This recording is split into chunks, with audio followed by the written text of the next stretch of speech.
that Fox News is in full-time damage mode over the audience, or some members of the audience, booing this soldier last week at the debate down in Orlando. The controversy, first of all, there's been a lot of controversy about this, and it came up yesterday on The View when Vice President Joe Biden appeared with our good friends Joy Behar and Whoopi Goldberg and the others. He was asked about it. This kid risked his life. This kid is there for a year, and I, quite frankly, I thought it was reprehensible. It was reprehensible. It was outrageous that they should boo him or boo the question. I mean, equally outrageous that Rick Santorum said if he were president, which he'll never be, the first thing he would do is repeal, don't ask, don't tell. Notice this is their platform, right? Repeal healthcare, repeal Dodd-Frank, repeal don't ask, don't tell, repeal Obama. I don't know. But so Biden says it's reprehensible, and Fox News has started. They realize this is a black eye on the network because they let it go, and nobody on stage said anything about those boos, and nobody none of the three moderators, neither Chris Wallace nor Megyn Kelly nor Bret Baier, said anything at all. So Bret Baier was the first one to come back and try to downplay the significance of the boos. Here he is. He's on Brian Kilmeade's radio show a couple of days ago. Listen, first of all, the audience was, I think, 5,500 maybe. Yep. Huge audience. And the boos on that gay soldier, I would say there may have been 2 people, maybe 3, out of 5,500. Now, it was loud, it was audible, it was a cavernous facility, the Orange County Convention Center. But I didn't sound like, I didn't think it would be painting with a broad brush to say that this crowd booed the gay soldier. And I think the same is true for, the clapping of seeing the person die in Wolf Blitzer's debate. No. Now, first of all, right, at least Bret Baier didn't deny that he heard it, like Rick Santorum and like all those other clowns on stage, none of whom professed having heard the boos. Bret Baier does. But then he tries to, again, minimize it by just, it was just 2 or 3 people. Yeah, but they were booing a soldier. And notice the audience didn't even respond to that.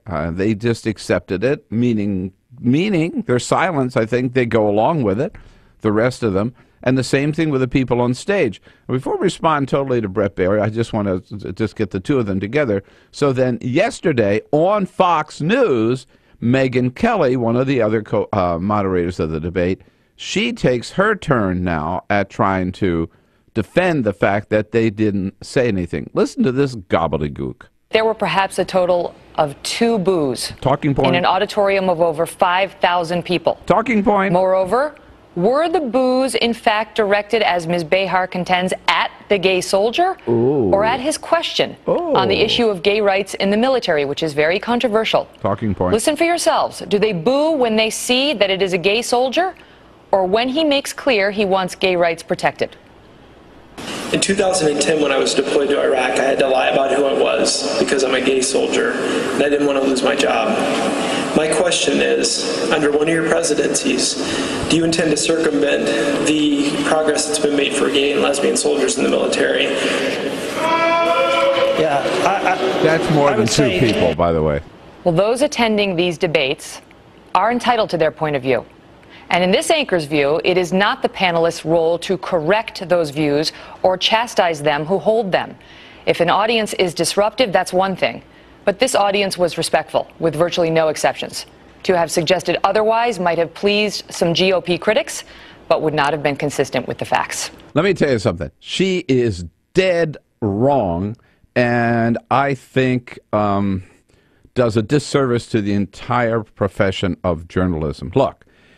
She and Bret Baier are both wrong. First of all, I think it sounded like more than, well, first of all, this isn't the first time one of these Republican audiences has made fools of themselves, right, and just shown how hateful they are. We saw that out in the Simi Valley Library, where they cheered the fact that Texas had executed 234 people. I mean, look, you may support the death penalty, but it's not something to celebrate and cheer about when somebody's executed. Secondly, we saw it with Wolf Blitzer's question to Ron Paul about letting somebody die because they didn't have health insurance. And now this is the third time up, right?